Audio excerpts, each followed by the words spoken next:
Good morning, good evening, good afternoon to every one of you joining in today for the South Sudanese Women Intellectuals weekly discussions. We are so honored today to be discussing with our intellectual women of South Sudan about the challenges they're facing as South Sudanese women in the academic sector. Before I go on into today's topic, I just want to congratulate the South Sudanese Women Intellectuals Forum for having existed for 3 years. It's been 3 years of really good work, so we really appreciate the work that has been laid down, especially by the founding member Aisha and all the team that has stood beside her. So thank you so much for this great forum. Today's conversation will seek to unveil challenges South Sudanese and generally African women face in academia, what they encounter and how they overcome these challenges, and how they position themselves into bringing change in their different fields. I'll go on and introduce to you the panelists for this discussion. First one out is Dr. Jane Kani. Thank you for joining us again, Dr. Jane. Dr. Jane was born and raised in South Sudan.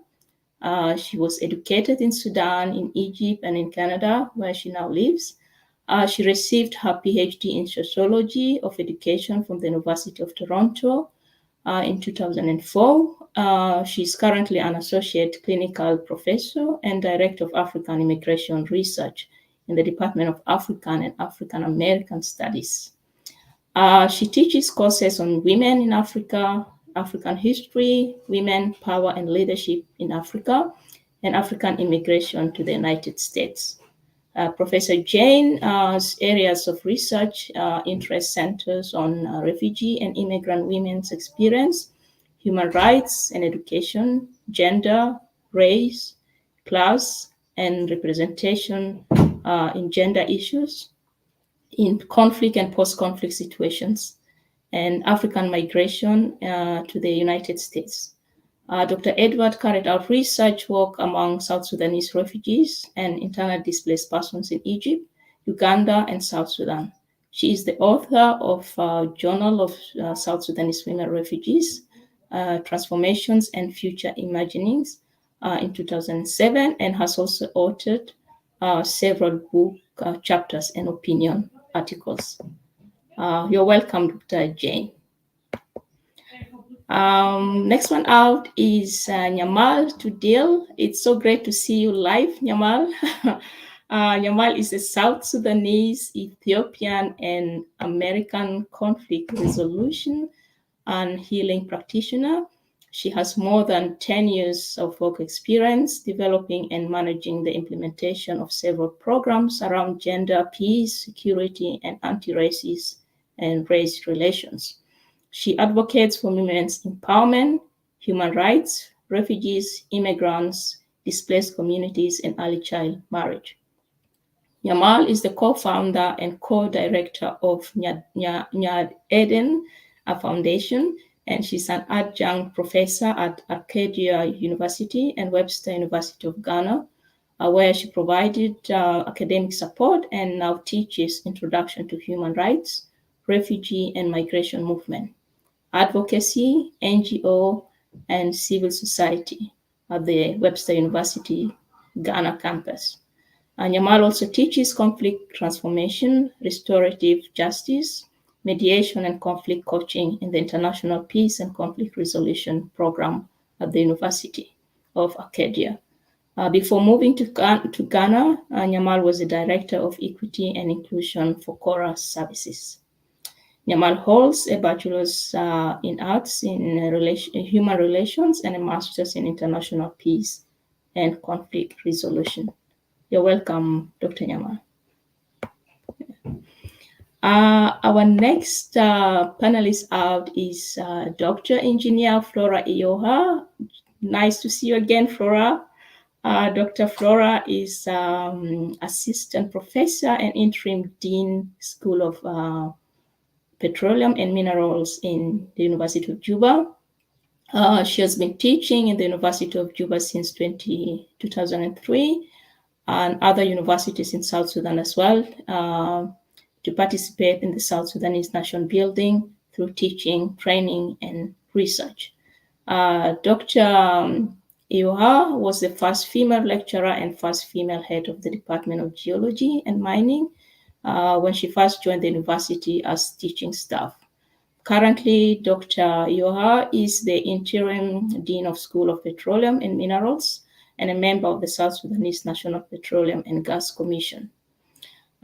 She's known, Dr. Iyoha knows no limit for learning more knowledge and skills. As such, she continuously works to upgrade herself in the field of her study, and she's skilled in petroleum engineering and geology, and has a PhD in mining and engineering from Virginia Polytechnic Institute and State University in the US, specializing in reservoir engineering.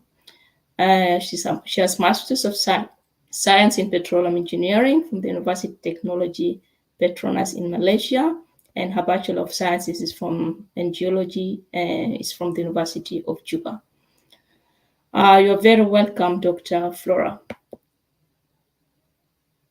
Yeah. Our last panelist out is Honorable Dr. Tabita Eliaba Kenyi, born in Khartoum and a former director of Center for Human Resources and Development and Continual Education, the University of Juba. She's an assistant professor of management, science and engineering in the School of Community Studies and Rural Development. Dr. Kenyi has been an active member of the civil society organizations, faith-based organizations, and youth organizations. She worked as Secretary of Social Affairs for Working Women Association, she was also a coordinator of South Sudanese Women Leaders Coalition under the umbrella of Institute of Inclusive Security, Washington, D.C. She used to be the former secretary of Young Family Group at All Saints Cathedral in Juba and a member board of governance of Episcopal University, a non-executive member board of directors of the Bank of South Sudan. Dr. Kenyi obtained her Bachelor's of Science in Organization Management from Ahfad University for Women, her Master's of Arts in Rural Development from University of Juba, and her PhD in Management, Science and Engineering from Huswok University of Science and Technology in China. She's now the Deputy Registrar of Academic Affairs in the University of Juba. You're welcome, Dr. Tabita. Wow, what an intensive, CVs, I would say, and really amazing and inspiring women we have with us today.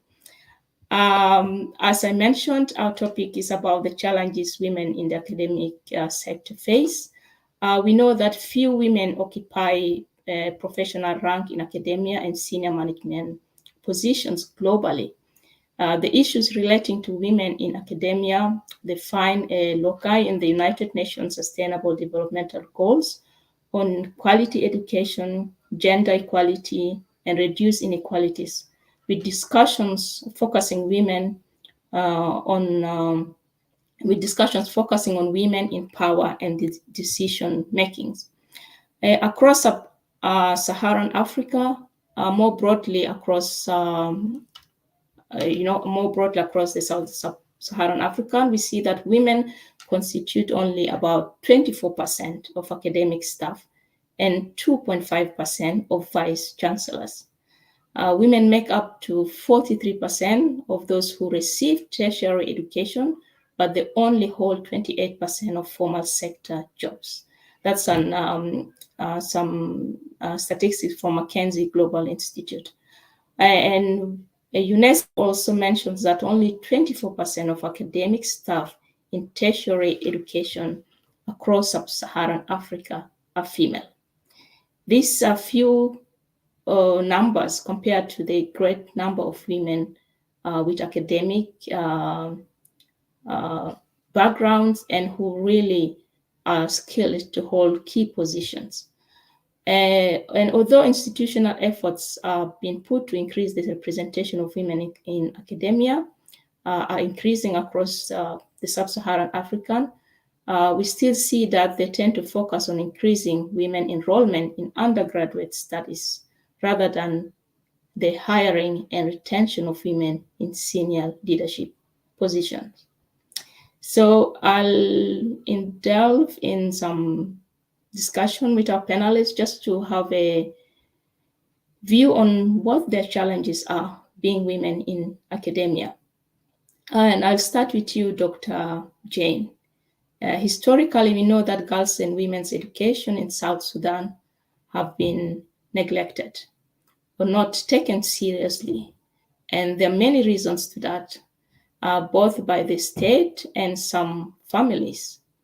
What do you think, in your opinion, are some of the factors that leads to or that has led to such a situation where we see the education of women being neglected or not being prioritized? And of course, there are many reasons to that, but you as a woman in academia, you have researched on that and you have looked deeply into it. What are your opinions in regards to this? Okay, thank you, Dora, for inviting us for this important panel. And before I answer the question, I just want to make a short correction about my. I'm now the associate professor and chair of our Department of African and African American Studies, actually. And I think the bio that we are reading is the old one that we had like earlier. Yeah, yeah. So, and I live in the US actually. I left Canada long time ago, and I'm now in the US. So that's just one correction that, and we have to be proud that actually a South Sudanese woman actually can chair a department in the United States. That's huge, yeah.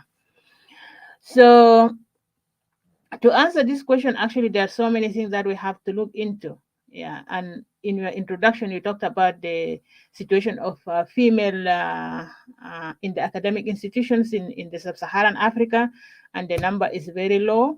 And if we bring this down to the context of South Sudan, I think we have to look at different factors, for example.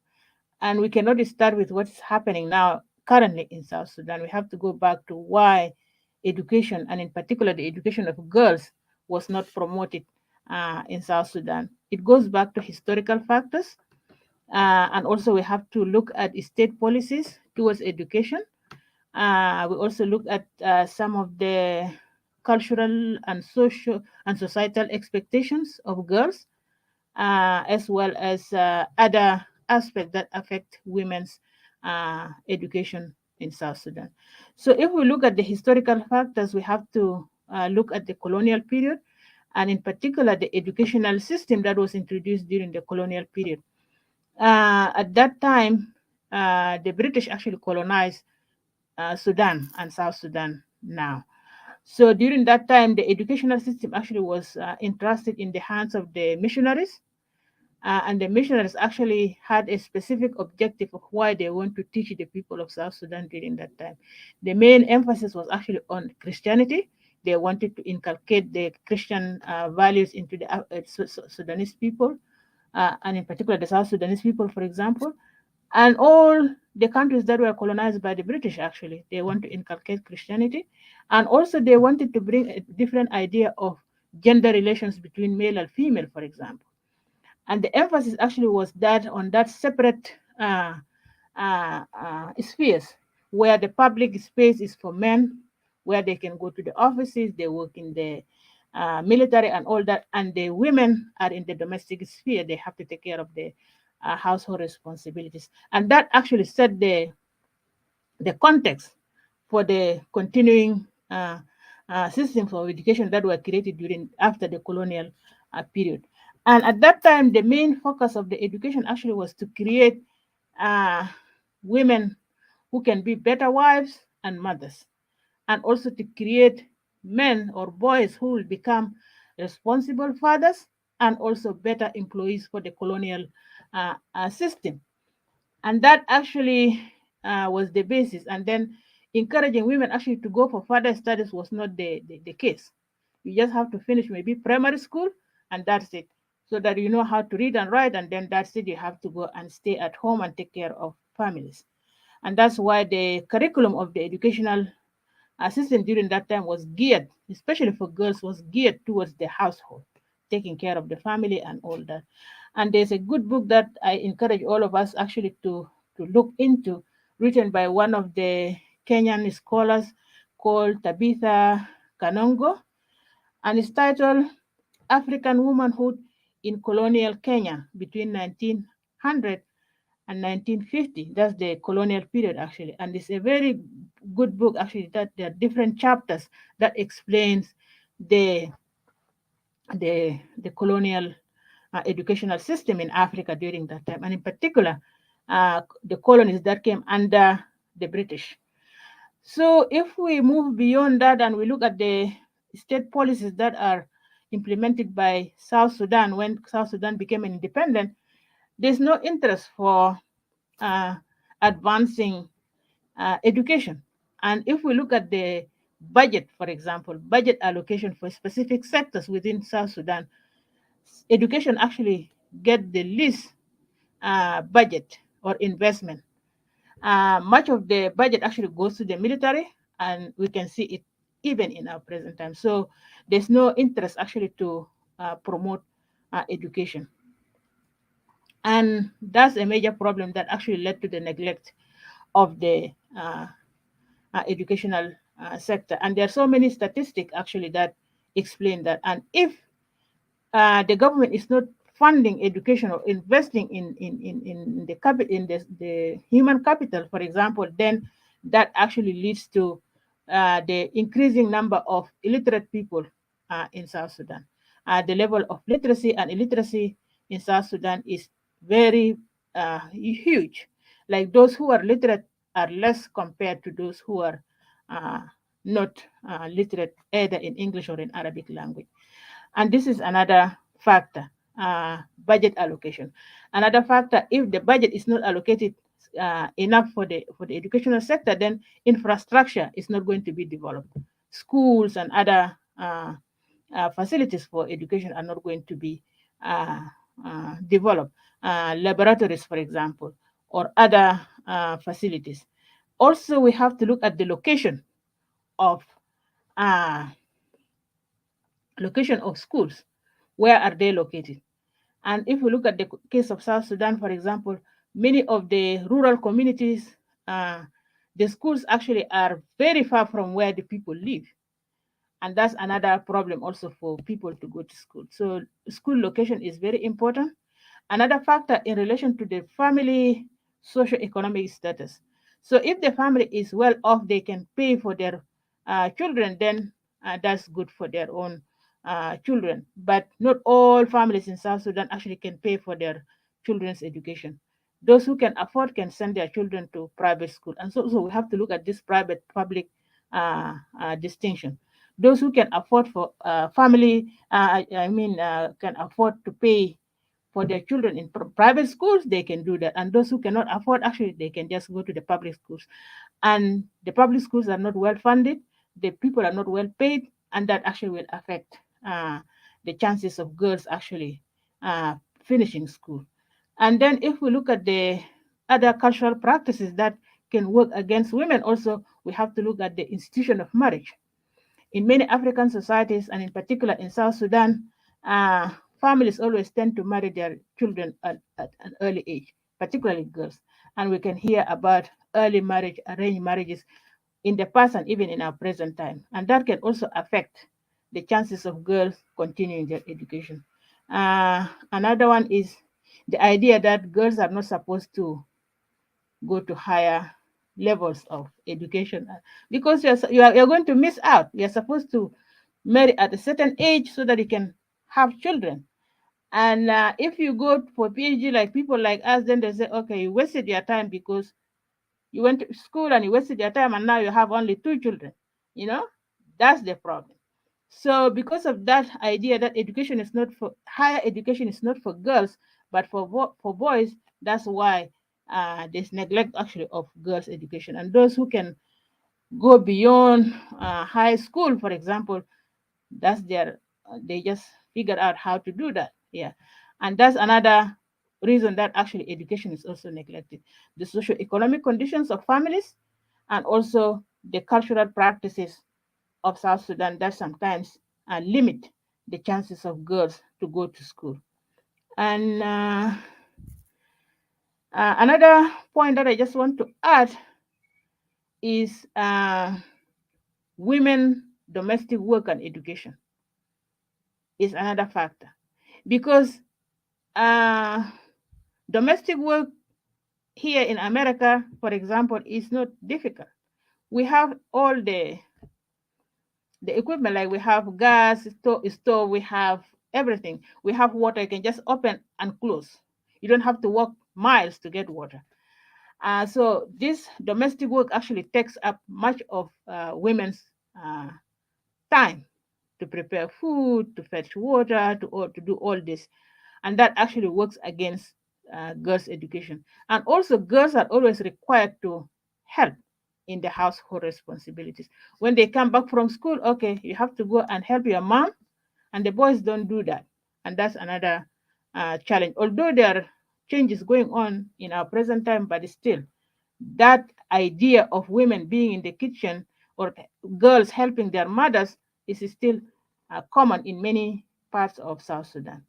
Another one is lack of safe learning environment, and this can be linked also to how issues related to gender-based violence can also happen in schools, uh, and that actually can affect the chances of girls finishing their school.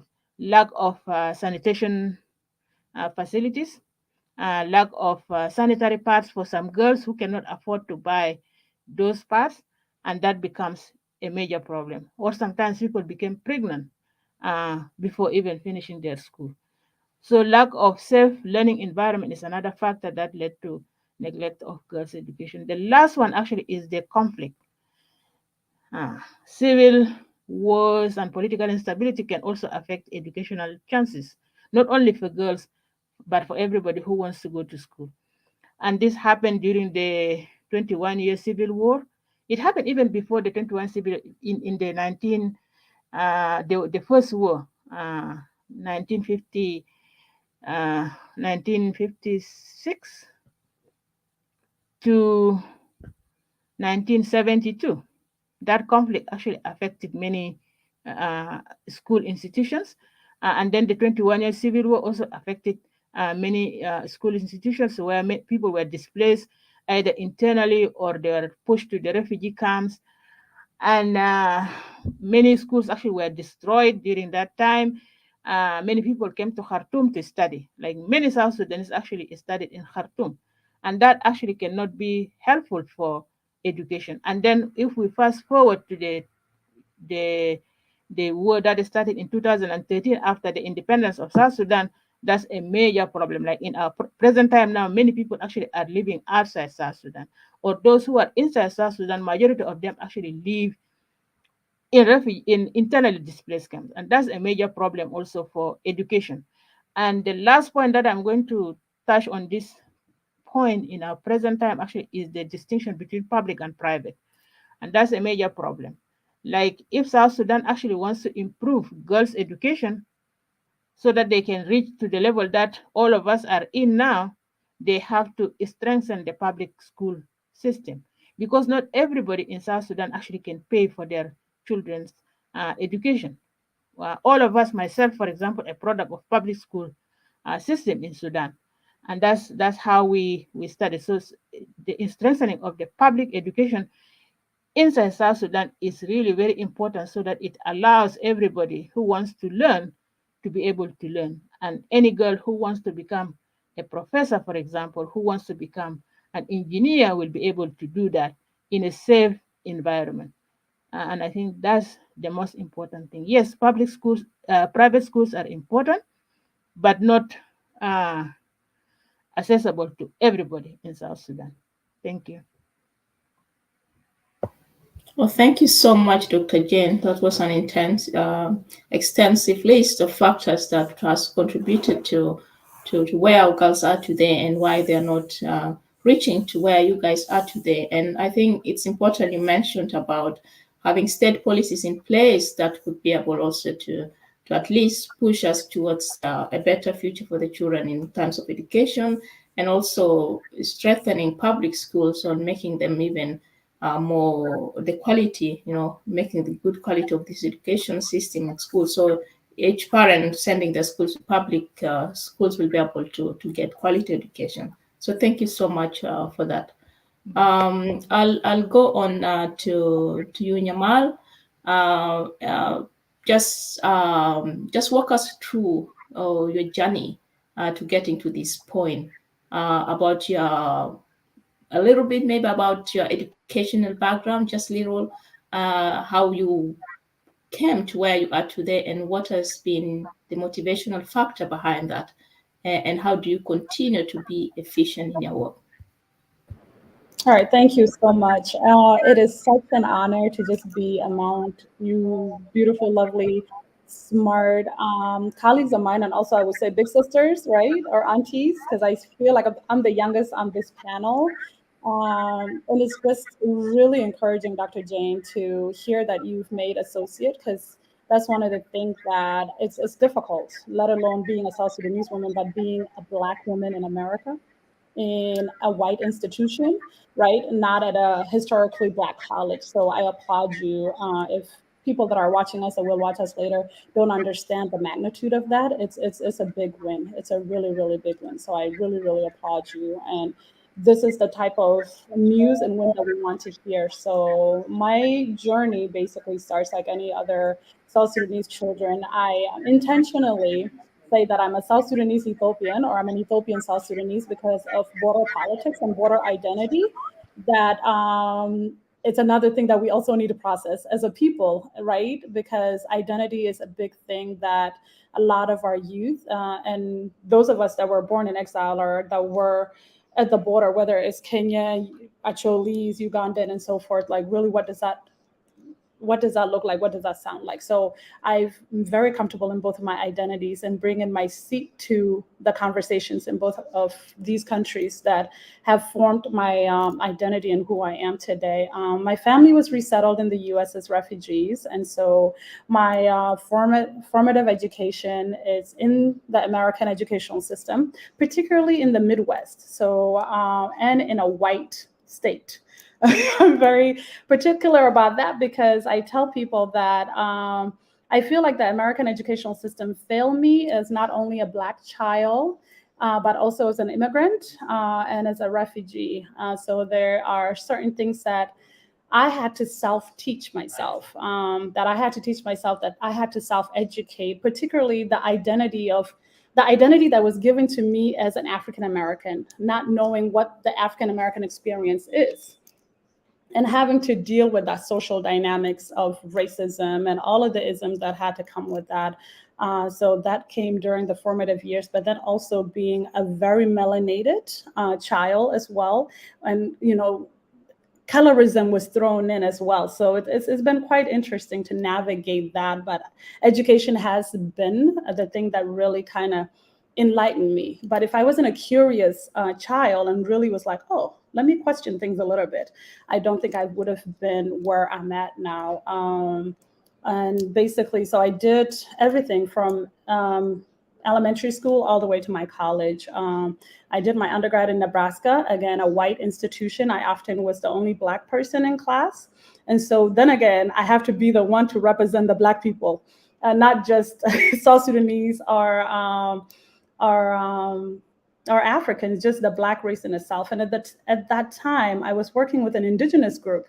So I was bringing in my indigeneity. I was working with the Ponca tribe of Nebraska and learning what the First Nation of these people have gone through in surviving genocide. And their culture was very much similar to our culture as South Sudanese, or, particularly my newer culture in the way, the drum and the way we honor our elders and things.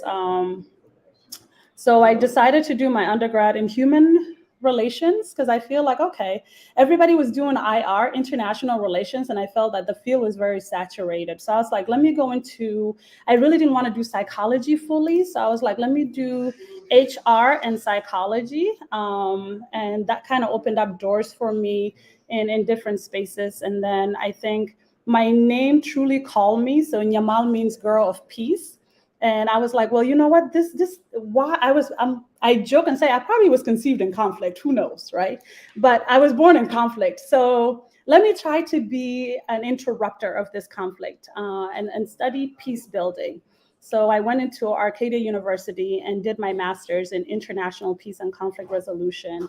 And during that 2 years that I did that study, from my lived experience, because in these spaces, when you're in there as a person that have lived experience, but also being a Black person and a woman, you tend to fight with white savior complex, right? Of Becky going into the Congo, coming and be like, oh my gosh, I went to Congo for like 3 months and I'm an expert. So now it's really inserting like, no, I'm truly am the expert in this space, right? Because I did not only walk from Iten to Nasser and back as a child, and also that comes with trauma and PTSD and all of these things. But who are you to be more of an expert for being in my country for 3 months, right? And not even understanding the legacies of what you have gone into, but then also not going in with cultural humility as well and learning from the very people that have undergone that. So that's kind of where I found out that I was an unconventional teacher. I taught, not realizing that what I was doing was I actually was teaching. The fact that I wasn't formalized was something that was like, okay. And not until a white man was like, but you're an expert. Like, you're an expert. Hello. You teach us about things that we don't even understand. And that's when I really own my expertise of, yes, I am an expert. And how can I actually really hone my skills and formalize this. So I'm actually a practitioner. Unlike Dr. Jane. Dr. Jane is the research. I'm a practitioner. So I went into practice. I remember when I took conflict transformation, I said it out loud and said, I can teach this class. Like, I can teach this class. And I literally manifested that. Once I finished my master's, I went into the real world. Well, I was doing a lot of the training. Before teaching, I was doing the trainings and really helping organizations and things of that nature. And when COVID hit, I got a call from our program director and was like, hey, Yamal, how about teaching mediation and conflict coaching? Because you're already doing it in the real world. You're training, you're doing amazing training with the organization that you're with. Our professor is not able to, transition to the online world. This opportunity is given to you if you're interested. I was like, well, I technically wanted to do conflict transformation, but hey, if the universe will have it that this is how I'm going to start my journey in academia, then so be it. So this is literally how I went into the academia space as a practitioner, because of the work that I have done, but then also doing the self-work that I needed to do of really owning my space and knowing that I'm more of an expert in the room than those who actually just researched and did that work. So that's kind of how my journey got into the academia space of really doing the work outside, but then now formalizing it and being in the space. And for me, it was really just an eye-opener to also be the only Black professor sometimes in my space. I think at Arcadia University, there's about 21 of us that are Black professors, and only 7 are associate or tenure, and then the rest of us are adjuncts out of 300. So it literally tells you what that means. And for me also, I was very intentional because I wanted to see someone that looked like me when I was going to school. Because again, that really does something to your imagery if you see yourself doing the work. I'm very radical in how I show up in spaces. So I show up teaching in African prints. I wear my lawes to events to really show people that you could be your authentic self and still be in these predominantly large white spaces. And one of the biggest compliments that I get all the time is seeing the smile on my students of color when I show up to space unapologetically as an African woman. And that gives them permission to be themselves. which is something that I believe Dr. Jane and I know very much about being in white spaces, in particularly large white institutions, of showing up in your authentic self. And sometimes questions, oh, why are you showing up in bright colors? You know, what is this? Oh my gosh, like I like your jewelry, right? The microaggressions of just being your authentic self and what you face with that. That's kind of how my journey has been. And then it was just me reaching out to a sister that is a campus director here at Ghana. And I'm like, it's been a dream of mine to come back to the continent and teach young people and teach them to be radical and think radically as Africans, and an opportunity presented itself. And so I relocated to Ghana and started teaching here. But then also coming to the continent and teaching in the continent is different challenges of, as Dr. Jin was talking about colonization and colonialism, we're still in it in the 21st century. I was shocked when I was teaching Introduction to Human Rights, and we were talking about decolonization, and my students did not know about the Scramble for Africa and the Berlin Conference. I was disheartened because I'm like, you're the minds that are going to actually retire me. So if we don't know the root cause of what we're trying to talk about, then how are we going to be able to actually deal with the new colonization, the neo-colonization that's coming into the continent? But then also another shocker was my students did not know how to work in groups. I had to do a lot of conflict management. But I'm like, if you're Congolese, if you're like Nigerian, Liberian, from CAR, and you don't even know how to work together in a group setting, what do you think is happening in the African Union? So for me now, these are the different challenges that I just was like, wow, we really have a lot to do. And also the teaching mechanism here is that lecturers just lectures and students just regurgitate taking exams. Where in the US, where Dr. Jane and I teach, is very much that we will guide you, but you have to do a lot of the critical thinking and the work for yourself.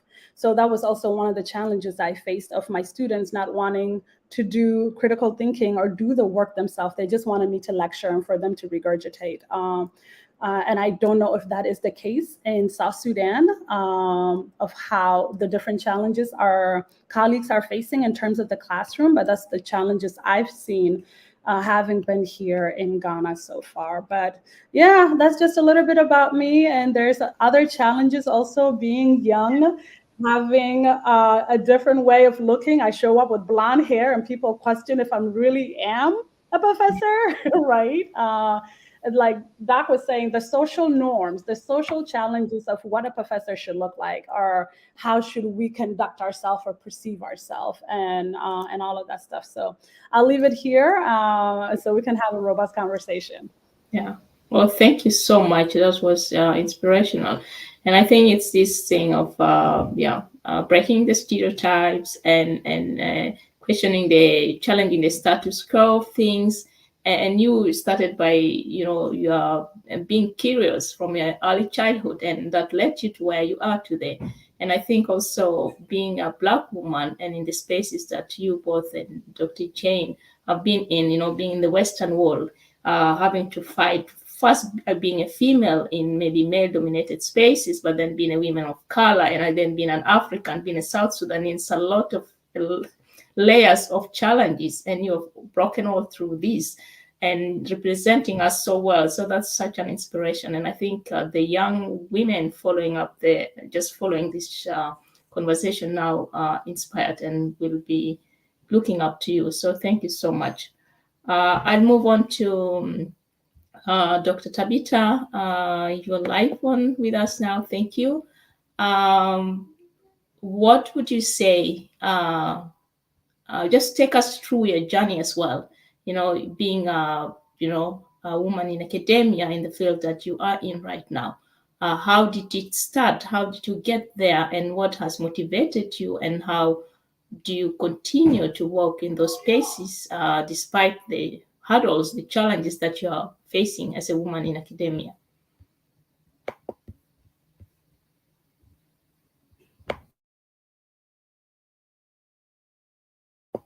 You are on mute. Please unmute yourself.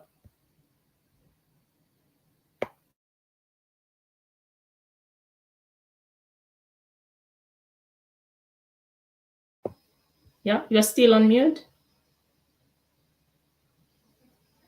We can't hear you.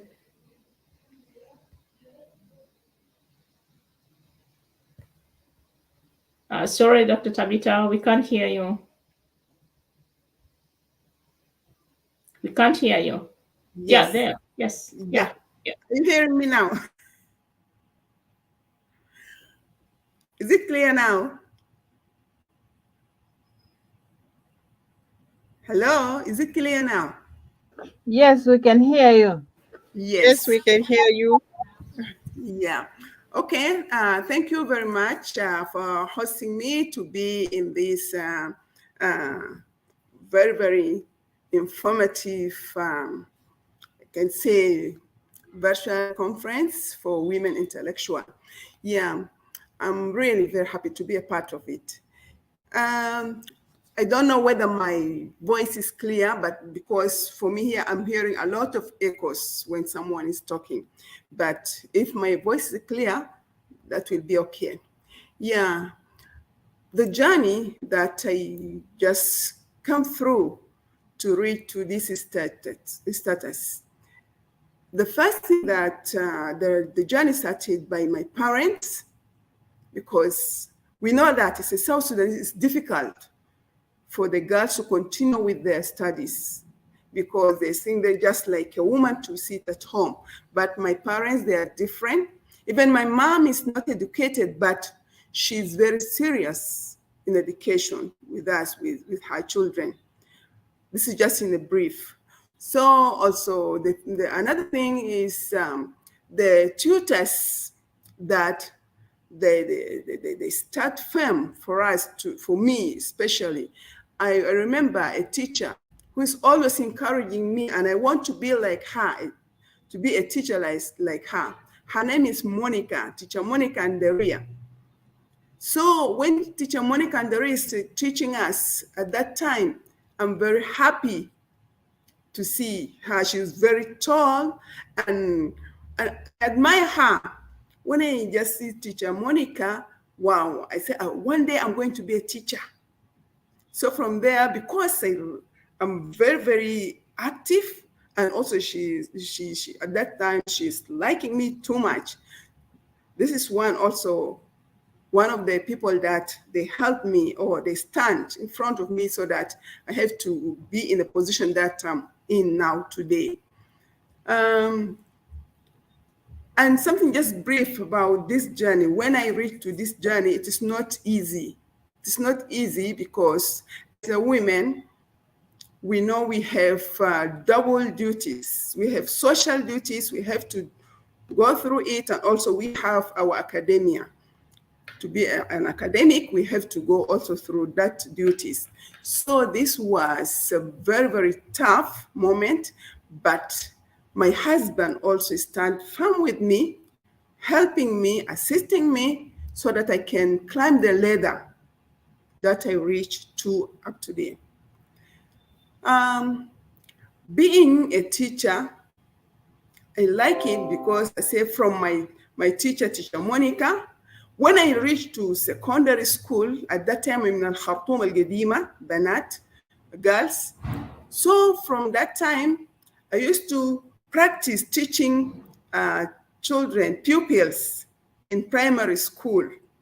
Especially in Khartoum, we don't have religion in our schools, but there are centers that you can go and teach. You can find your Christian religion there. So I used to go there, and when I reached to secondary, I used to go and teach those in primary 1, primary 2, up to primary 3. I used to go and teach them, and I like teaching. I like to be a teacher. From that, so those people who give me chance to participate in teaching those children encourage me more. And when I enter university, so we have a dean of the school. She's from India. Her name is Sonita. And when I'm seeing Sonita, our dean of the School of Management, I'm saying, when I'm going to finish to be a teacher now, not just in primary, but I want to be a teaching assistant. This is because I know if I finish, I'm going to be a teaching assistant. I want to be a teaching assistant to start teaching, to start the career, because I love teaching. So from that time, I start to study hard. I say, oh, for me to be there, I have to struggle in my studies, because it is not easy for somebody to be a teaching assistant. That you have to either be graduated by a distinction or very good. So because of that, I start to study hard to reach that status. And I thank God because I was able to reach to that status after my 5th year, and I joined the academia group. Yeah, but there is challenges. There is challenges in academia because, especially for us, they used to say as for women, as just women to stay at home or to be a nurse or a teacher, just a teacher in that level of primary school. Sometimes even for the secondary, like there is some people now, a woman to teach in secondary or just now at the university, it become a challenge, because even students themselves, sometimes they will not feel that, how a woman going to teach at the university? So because I know that, I have to struggle. The only weapon in my hand is to equip myself well before going to my class, to seek for things that can be like a weapon, the information that I can use as a weapon to reach to the status that I want to reach. So from that, this is the challenges. It is difficult. In the beginning, it's difficult because I start working as a teaching assistant, and in my just 20s. And at that time, especially, I started working with the University of Juba.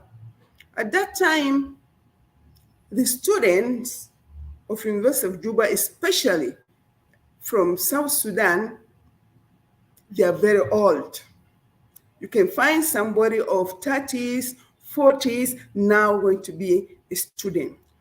And just I'm in my 20s here. It is very difficult because sometimes even they can just, those, the male student, they can just look at me like, no, this is just a lady, we have to talk with her. You see, many things that it was a challenge. But the only thing that I say, no, I have to, this is the career that I want. I have to go through it. I have to take the path until I have to reach to where I want to stop. So I just put in my mind that even though those men or students, they are already men and they're disturbing sometimes, what I'm doing, I just put in my mind that I'm a teacher, I'm a professor. I'm the one going to give them the knowledge. If they know that thing, they will not come and sit in front of me in the office. It's a challenge. It's a challenge in teaching, especially at the university.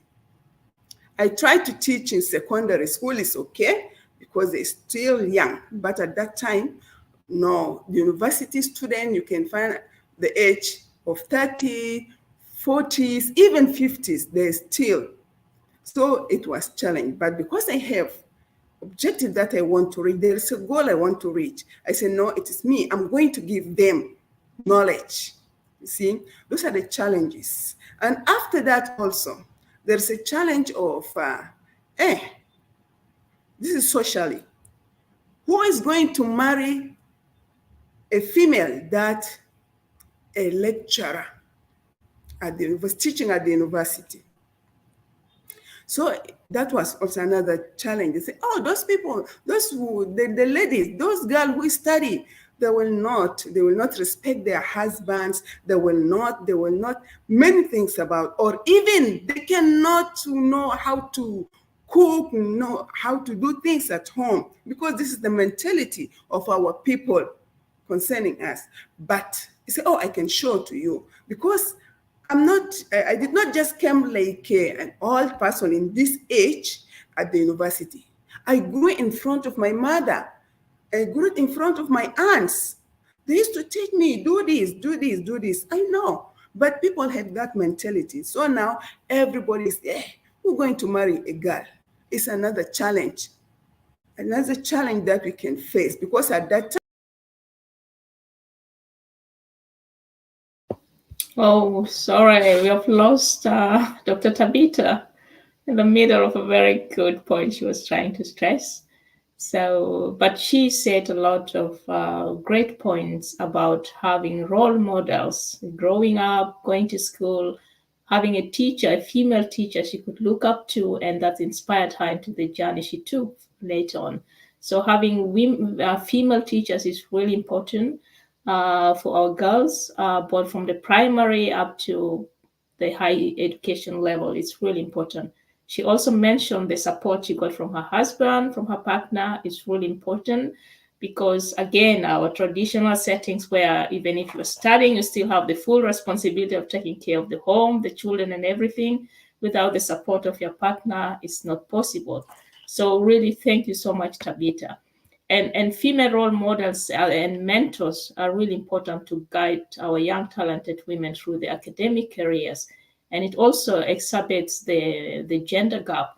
We see that female students are more likely to enroll themselves in graduate studies when they encounter other successful women role models who can encourage them. And also, being a woman going to school, you mentioned already, Jane, as the challenges of, if you're having a menstrual cycle, having available, facilities, having the pads, the menstrual pads. Some girls don't go to school because they don't have those things in place. So if we have a woman teacher who will be able to talk to a girl going through her period and be able to encourage her and be able to provide for her what she needs to be able to continue to school, that would help. And also if we are able to be open and talk about the traditional settings or traditional norms and cultures that are also hindering us from reaching our potential. For girls that are professors, if you're a professor or if you spend more of your years studying, then you're not going to be married. All these things, we need an openness about it. We need to talk about it, and we have to encourage girls to continue with their studies. And of course, we need policies in place that will be able to also encourage girls to continue to school, and the quality education in public schools, because not everyone, as Dr. Jane said, can afford to send their children to private schools. So we all need these things in place. So thank you so much. I think we'll just go on. Dr. Flores not here also, so I'll go back to you, Dr. Jane. Is somebody connecting them, because they're really very good points that they're talking about. Aisha is working on that. Bring them back. Yeah. I think Tabitha should finish. Aisha is working on that. Okay. Yeah. I think actually I want to add to what she was talking about. It strikes me that her being in Junub and she was dealing with the same issues of like, if you're an educated woman, nobody's going to marry you and so forth. These are the same challenges we're facing in the US. I remember when I finished my undergrad and I was going to graduate, several uncles called me in the newer language. They said, "Nyada, go to Rohing." So my daughter, look for your home. And of course, I'm the sarcasm child. I'll be like, well, I live in a really nice 1-bedroom apartment. My lease is not up, right? And they were like, what we mean. If you continue to get a master's, you won't find a husband, or your bride price is going to decrease because of what she was saying. Like, they're going to think that you don't know how to keep a home, you don't know, and all of these things. But I'm like, aren't you all the same uncles that call and want some kup and walwal?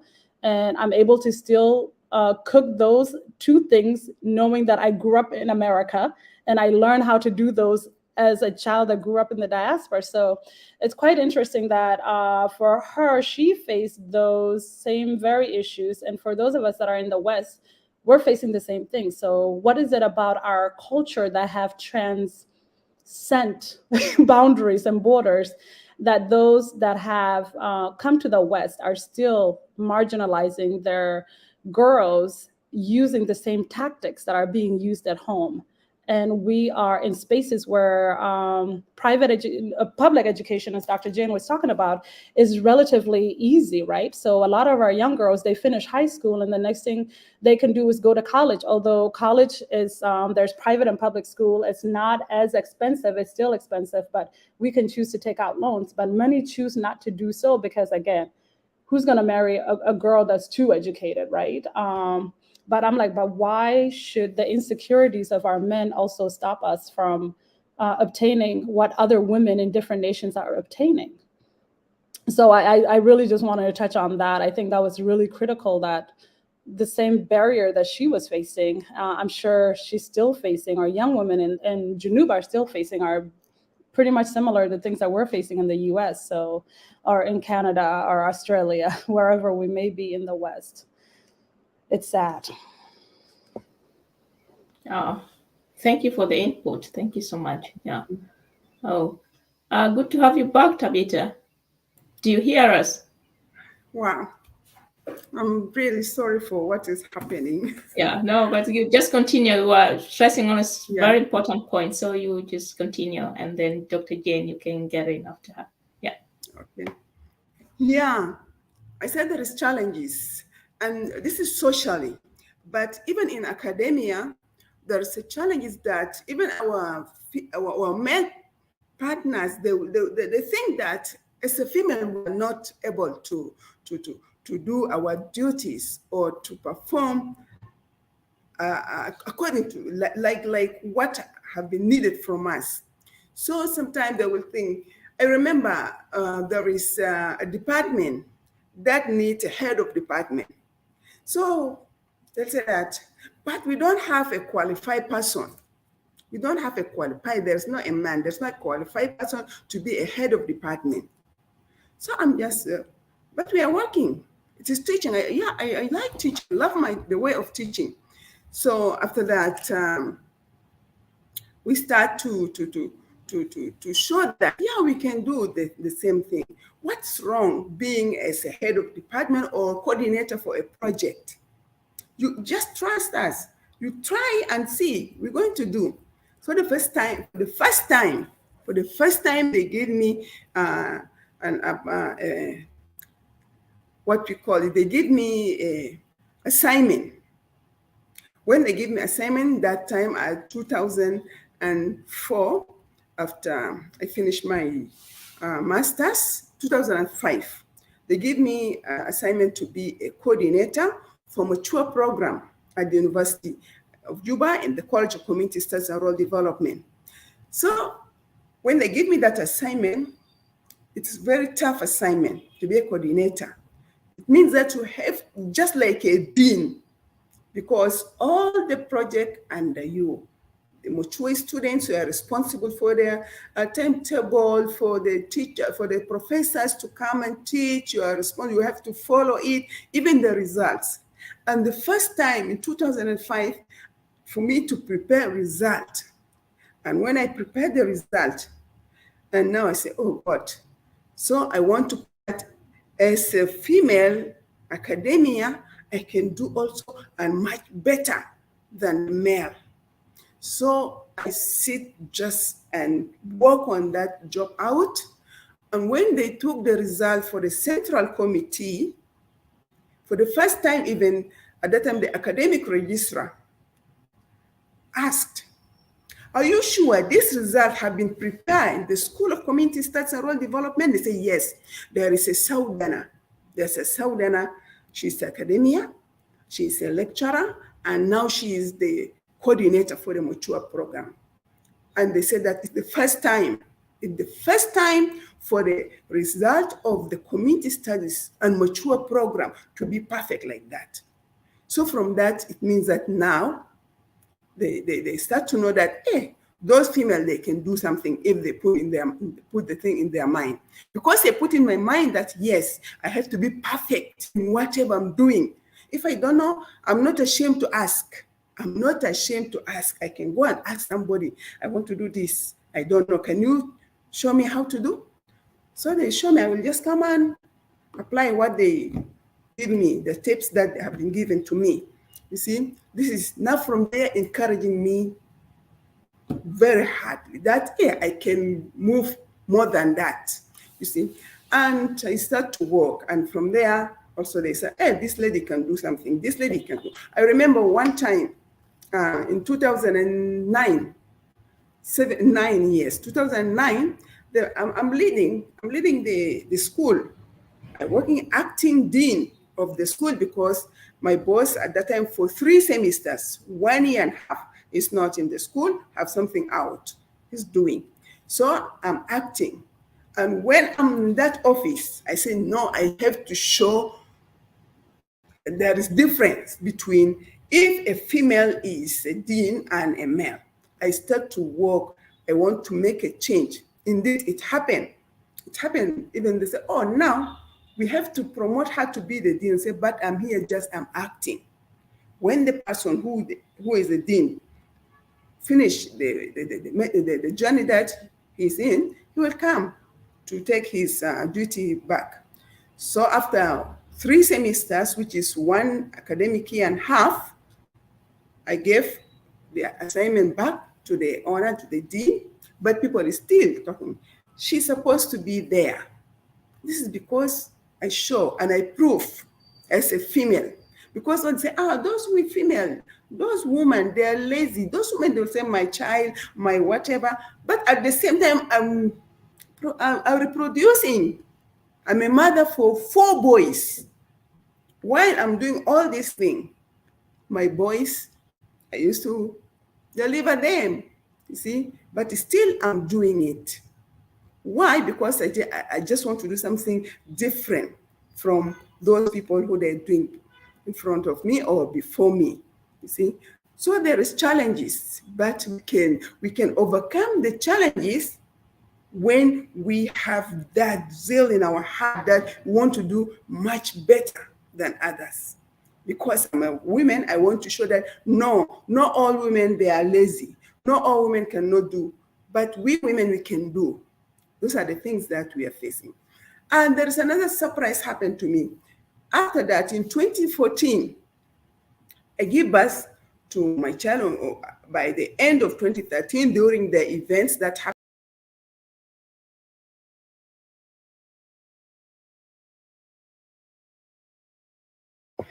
Yeah, we have lost her again. Yeah.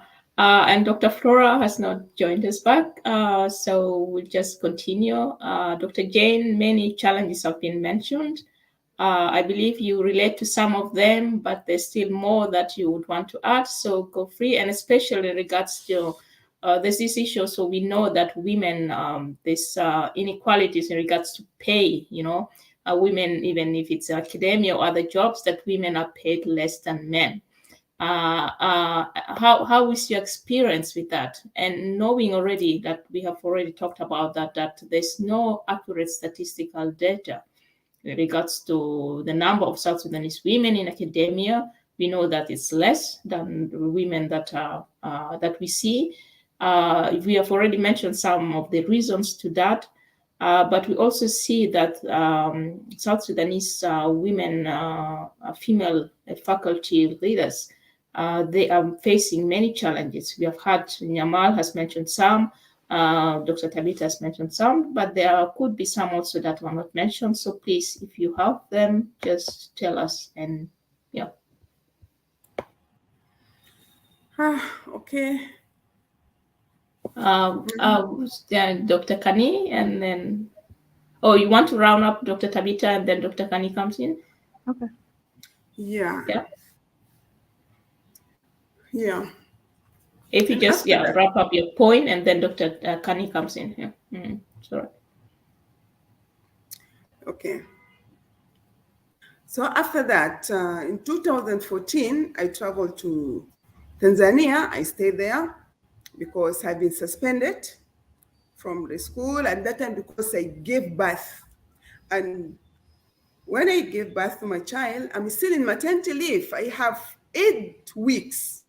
8 weeks, this is from the labor law, 8 weeks for a woman. And after that, I can take my annual leave. But at that time, before finishing my 8 weeks, just They said the business is absent from the office, and they suspended me. And I just went. I just leave, because in reality, it's not because I'm absent from the office, but because now, like, Tabisa is becoming something that scare people in the office. Because if you give me something to do, I'm going to do perfectly. And people say, oh, okay, give to her like that. You see? So this is also another challenge is coming from our male counterpart, male academia. This is what I found in the school or college that I'm working in. And after coming back in 2015, I said, okay, they reinstate me back. When I start my working, just with new VC, and the surprise that I just get is that they say, because he went through my file and find that, this is a hardworking woman.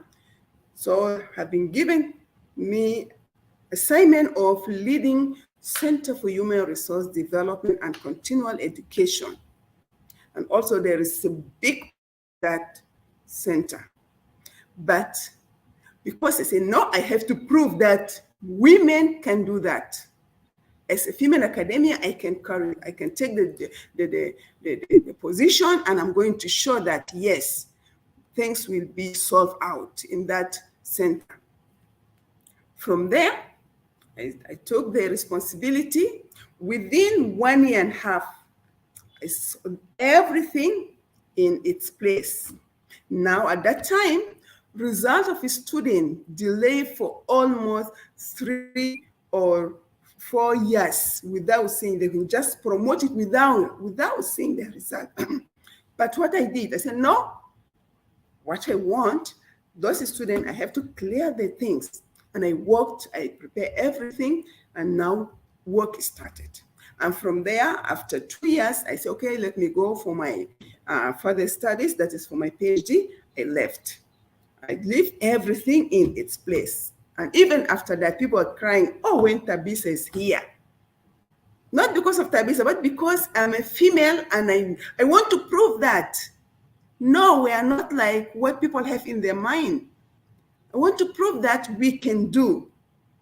As a female, I can perform much better than any other male.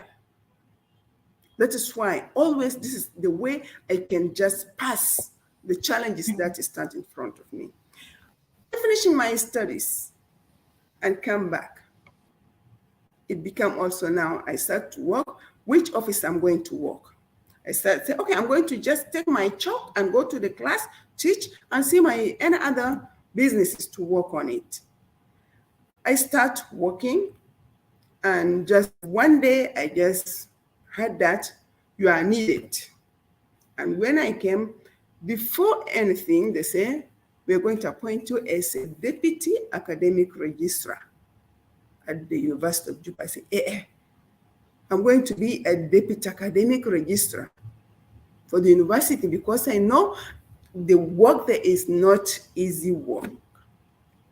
But I say, okay, if you trust that I can do that, let me go for that. And I went for that. But others start to talk. Hey, she can manage. Oh no, you're going to see she will not manage it. This office, the office that you're going to manage, a result of more than 30,000 students from diploma up to the PhD to manage? No. So I put in my, no, since I manage the center, I manage college. Before center, I manage for 3 semesters. That is 1 academic year and a half. I manage it, and it was successfully. And I manage the center. What will not allow me to manage in this office? And it was a big challenge as a female academia, that still I have children that still they need my presence in the home, because it's still very young. But I say, no, I'm going to that. And I start to work. In the beginning, they see that it is difficult. She cannot, how is she going to calculate the GP and CGPA and whatever? when I start to work there, she knows. I say, I started working as teaching assistant at the university, and the first things we work on it is how to calculate CGPA and GPA. So I start to work. Until now, I'm struggling, but still there is challenges. Still, I have a challenge in my office. The challenge of the result of a student is always delaying, and we know that there is a main exam and there is supplementary and substitute exam. But when I hold this office, I found already the examinations of supplementary and substitute used to happen after one semester. After one semester. This is a big challenge until today. It's a challenge that I'm facing, but I'm working hard so that supplementary and substitute to be before starting new academic year. But here, the challenge that now I'm facing in the office, my student is going for the new academic year before clearing the supplementary that they're carrying up. There's a carryover. There's a carryover. There's carryover. They used to carry over when they're taking. So it means that it's still a problem, you see. So I'm here. I'm just trying my level best that I want to finish this. I want to clear this problem that is the supplementary and substitute examination coming after one semester in new academic year. This is a challenge until today I'm facing, but for sure it's not going to continue for long. Even if it's not going to be in this year, but by the coming year for sure, because now, I have some schools, they already give the supplementary and substitute to their students, and the student promoted after supplementary and substitute exam. So it means that I remain with some schools still. This is a challenge that I'm facing now. Thank you. But yes. Because my network is not that stable, just I want to read to just give like a message to those who are now watching. I don't know whether my voice is clear, because here I used to hear a lot of echo when somebody is talking there. But if my voice is clear, I just want to give a message that, especially for the female, young female, don't be afraid to be academia, because being academia, you have to have a time to sit, to read, to prepare yourself. At the same time, as a female, we have this social engagement. We have houses, we have children to take care of them. We have our in-laws, we have to go to participate in the social event that's taking place with them. All this you can do if you have that real zeal in your heart that I want to be the best. You can do that. Just manage your time. Give time to things. And also sometimes you can say, oh, please, can you excuse me, because I will not be able. If I'm coming, I will just come briefly. Because we women, we need that social thing too much. We like it. But let us also give time. This is for my young ladies, that if you are there, listening to what I'm saying, it is not difficult. It is just when you have that heart, I want to be. And if you have been given an assignment, or if you're in a position that you are in, say that I want to do that thing to make a difference. I want to do best. I want to be the best. Even if you're not the best, but put in your heart, I want to be the best. For sure, you're going to struggle. Indeed, you can be the best when you're doing your things. And I want to give thanks to my institution, because even it is difficult for female to be in such position, but my institution is still promoting us as a female staff here at the University of Juba. Here, our number is less than 20%, female academia at the University of Juba, but still there's promotion for female academia to be in board at the University of Juba. Just we want to prove. And for the Ministry of Education, want to say that, yeah, we are educators. We are the one educated our children. But if I have a chance, I would say that sometimes we used to just copy and paste our decision makers. They used to just copy and paste from anywhere and paste it in the country. Especially now, like in education, in general education, we see our student here, our pupils and students here in South Sudan. Now they're starting their academic year on February. On February, where it is too hot in South Sudan, it is too hot. I remember even if the time we are just one Sudan, it is one Sudan, but the academic year is different from Northern Sudan. In southern part of Sudan at that time, academic year is starting at April and ended by December. In Sudan, in Khartoum or northern part, academic year is starting on July, because it is very hot in May and June. It is very hot. The same thing now. This is the only thing that I can say, that if it's not good for us just because now, yeah, we belong to East Africa, but let us see the weather. It's not the matter of those people they're doing in that time, let us do it the same time. No, the weather are different. Environment differ from place to place. So if I'm going to be there, I would prefer that our academic year for our secondary and primary school to start on April. Because at that time, now the weather will be, now we're in April, but still our weather can reach up to the 30, 35 degrees. Can reach today, it is hot. See? So those are the things. So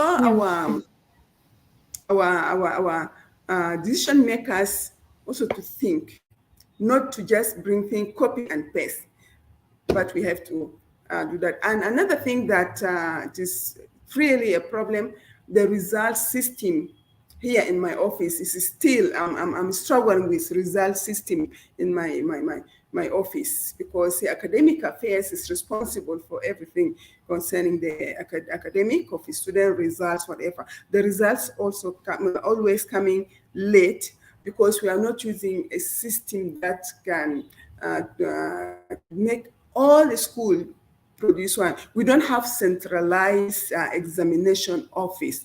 I'm thinking, if I'm going to have that power to have centralized examination center or office, that all the results to come out in one time, even different time, but to be within 1 week, all of them. This is the challenge also I'm facing in this office, but for sure it's going to be. So I just want to say that thank you for giving me this chance to tell about my journey to come up to this position. And not only in this position, but I have another position as a non-executive member of Board of Director in Central Bank of South Sudan. Okay, so also we are trying our level best, even though we know how the situation is going on, but we're trying that things will be okay in our country since we are there, and since every South Sudanese woman to say that I have to work so that to change things for better. Thank you very much. Thank you so much, Dr. Tabita. Thank you. You are such an inspiration, a role model for many, and thank you for the recommendations you have come with for the young girls, to the institution, to the people in position of power. So thank you so much. Thank you for that. We appreciate you being here. Dr. Jane, you have some challenges as well, and some have been already mentioned, but there are some that might not have been mentioned, and you would want to add to them. And also you can go on to your fourth question, that after you finish up on the challenges, just about the opportunities that are available for South Sudanese women in the diaspora. that will allow them also to come to join academic institution, and compared to the institutions in South Sudan. We see that the opportunities there in North America or other countries in the West, but we see that still there are not so many women aspiring to coming into academia or coming into higher positions in the institutions of learning. So if you can just yeah, put your input.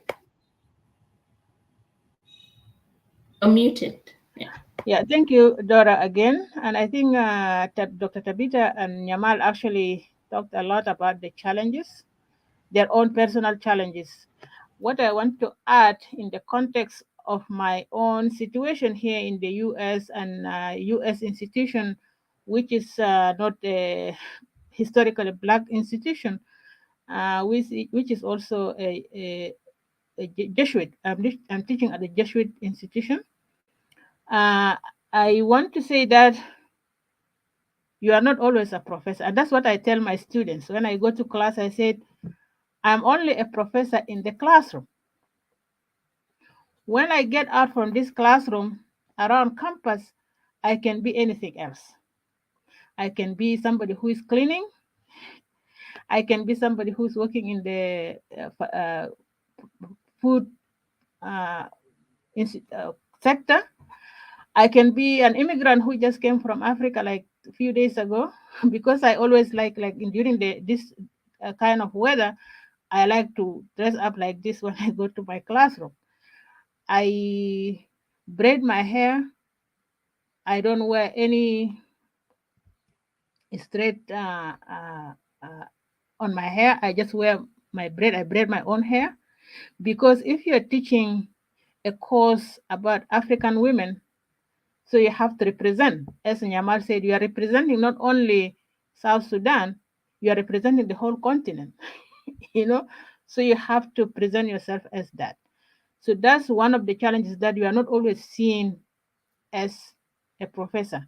And this goes back to the history of these institutions. These institutions were not familiar with women who looks like us teaching in the classroom. And that's why even if you are teaching, then you are not seen as a professor. It goes to that idea of you are not supposed, because of the perception about the position that you are supposed to do. And that's one thing that I go through. Sometimes they say, okay, these professors have accent. Yes, I am an Arabic pattern. I went to school in Arabic, you know. I started my school in Arabic when I was in Sudan, and then I finished until high school, Arabic.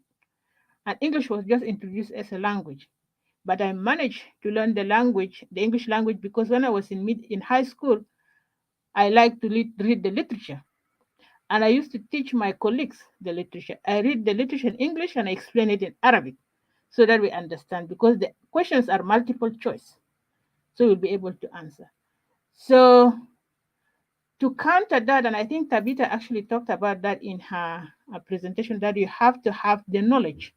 And that's very important in anything, not only in academia. If you are a female operating in the setting that is like South Sudan, where women are always seen as weaker and unable to do things, you have to have the knowledge and the skills that can allow you actually to stand your ground. So when you speak in the classroom, you have the knowledge. If you have accent, you have the tools that you can use to support that situation. And that's what I can say I gain from that. And to overcome these challenges, you don't have to look at yourself as weak.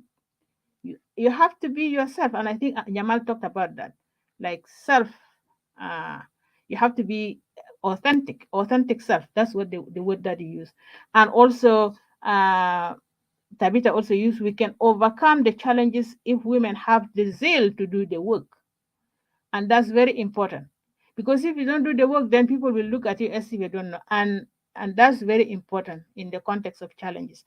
The other challenge that I just want to point into is the one that the last point that Tabitha was talking about in the context of South Sudan, that the exam systems and the result system is not centralized. And this goes back to weak institutions in South Sudan. The institutions are not equipped to actually handle university activities in a best way.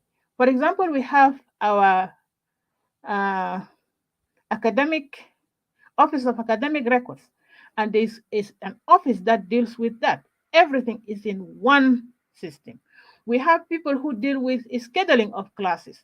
Each department sends their courses for the next academic year, for example, and then those people work with those schedules and put it in place so that when students are ready, because this time actually is registration time for next semester, and we already have everything in place whereby students can actually, they're registering now for their classes for the fall of 2023. So the weaker institutions in South Sudan actually are the ones that are letting down many people, including faculty, women faculty actually, and that's very important. And I think women who are in academic institutions in South Sudan, they really have to emphasize the fact that they need better institutions so that they can do their work better. There and then to the point, I'm going to add like how I got inspired actually to be part of this before I go to that question. And I think I go back to both to the points that were raised by Anyamal and also by Tabitha. It goes back to my parents. You know, I was inspired by my parents. They were both. My mom was not was a stay-home mom. She was sent to school, but then she was pulled out from school to get married. And my father was a teacher, and he command both English and Arabic language very well in writing and in speaking. So my mom said, "You have to finish what I didn't finish." Because she was a very smart person. She used to go like attend two classes in 1 year, like first and second in 1 year, because she was very smart. But she couldn't finish because she was asked to come home to get married to my father. So you have to finish what I couldn't finish. And I think I did that for my mom because I was able to finish. And also people who inspired me are many. One of them I mentioned in one of there was an event that I attended also like 2 weeks ago. One of the person actually who inspired me was Mrs. Agnes Lukudu. She was my English teacher when I was in Juba Girls High School, and she was teaching us English. And she always talked about her experience at the University of Khartoum. I said, okay, I think I want to be like Mrs. Lukudu. One day when I go to the university, I said, okay, when I was in the university, we did this and we did this. And I really like her because one day she taught us like the previous day, and then the following day she came and asked about what she taught about us to us last like the previous class. And nobody actually answered except two of us. And you know what happened? She took us, the two, myself and one of my colleagues, outside of the classroom, and we sat under the tree. And she told us there, she said, okay, because you are the best students, so I'm going to focus on you guys for that one class. And that's why that inspired me a lot. My husband also is another person who inspired me a lot because when I finished my master's, we came to Canada, and then he said, okay, you have to join the University of Toronto. And that's what I did. And he always support me in whatever I want to do. And I think you cannot succeed without the support of family members and also other people who are in your life. And there are other people on the way who also supported me beyond my family, whether family, friends, whether people who are in the institutions that I joined or I studied at. So all this actually, and also the environment that you operate in actually will help you in achieving your dreams, and that's very important. And also your own commitment to hard work is very important. If you are not committed to the work, like Tabitha said, then you'll not be able to actually succeed. Even if you get all this support, you'll not be able to succeed. You have to be committed and you have to persevere. Even if there are challenges in the middle here and there, still you have to overcome those challenges if you have a commitment to achieve a specific something, a specific goal.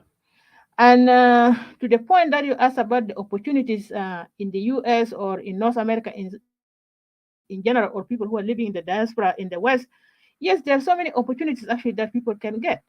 Uh, like if you are like Yamal, for example, I'm sure you went to public school, right? Yeah. So the public school in the United States is open for everybody. You can go to school, you don't have to pay for it. And if you're coming from a low income family, in our state, I don't know, it varies from one state to another. In our state, the state that I'm living in, they provide breakfast and lunch for students who come from low income who cannot afford to pay for their lunch. Or maybe they can provide reduced lunch for those families. You can finish your high school.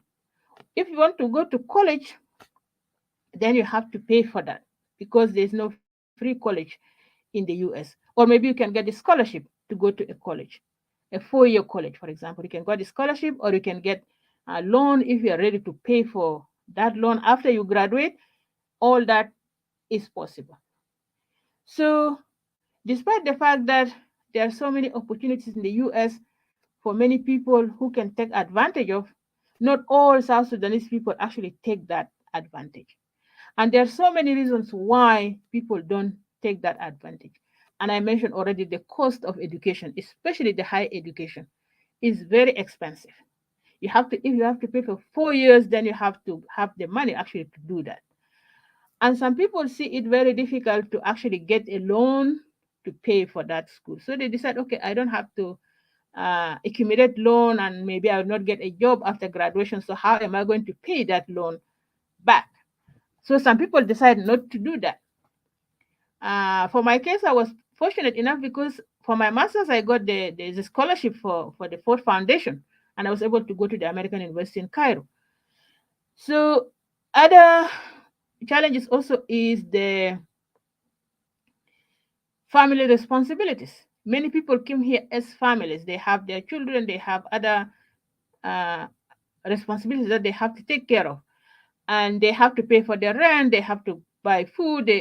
All this actually can also limit women to take those opportunities actually to go to school because they have to work and sometimes they have different shifts, two shifts, for example, so that they'll be able to pay for their families here and also to help those left behind. So all these family responsibilities and commitments sometimes make women unable to take those opportunities.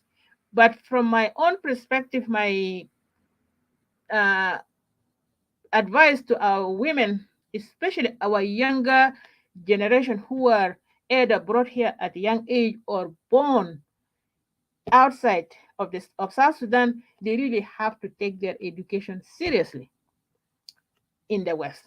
Because, and I think Yamal is the best example. She came here, she was born here, and then she raised here, went to school here, and look where she is now. So people really have to take their education seriously. If you have to take loan, you can take that loan and make sure that you take a very good uh, uh, field that actually when you graduate, you can get a job so that you'll be able to pay back for your for the loan that you borrowed. Another thing is that if you are a parent, for example, and you are able to work in an educational institution like my university, for example, your children sometimes cannot pay tuition fees if they are studying in the same university that the parents are teaching at. Some universities pay for the whole tuition fees or maybe three quarters of the tuition fees. So those are some of the advantages that people have to take. Yes, at the beginning it's very tough, but if you commit yourself to that and then you are able to get that job, you'll be able to help your kids in future. So I encourage them actually to pursue their education, in particular higher education, so that they become academics. And all of us actually, I feel like I wanted to give back to my country that I came from, like South Sudan, for example. But because of the situation back there, I'll not be able to. I want to go to Jama Juba. That was my undergraduate. I did my undergraduate in Jama Juba. I can go like during this time the semester is ending. I should just go back and then teach there in the summer. But I can't do that because of the conflict that I mentioned earlier, the insecurity situation, the political instability, and also because of the weaker institutions. I can't teach there if I don't have the resources that will help me to teach, like how I teach here in the United States. Like we have the technology, the classroom is equipped with everything. You don't have to worry about connection, you don't have to worry about microphones, you don't have to worry about anything. Everything is in that classroom. So we hope that the situation changes in South Sudan so that people can actually help people like us, people like Nyamal, for example. Even Dora, we can go, we don't have to go there and look for taking political jobs, but we can just go and help our younger generation who are growing there. And Nyamal talked about people who are not familiar with the scramble for colonies in Africa, in Ghana. People are not familiar with the colonization of the African continent. And the reason is because during my generation, for example, we are not taught that history. The history was not taught to us. We are taught a different kind of history, like the history of the coming of Arab, and now they change it to the coming of people to Sudan. And then we learn about the Arab history, like the Abbasid Caliphate, the Umayyad Caliphate. We are not taught the history of colonization when we are growing up. We came to learn about the history of colonization when we left Sudan. We are taught a different history.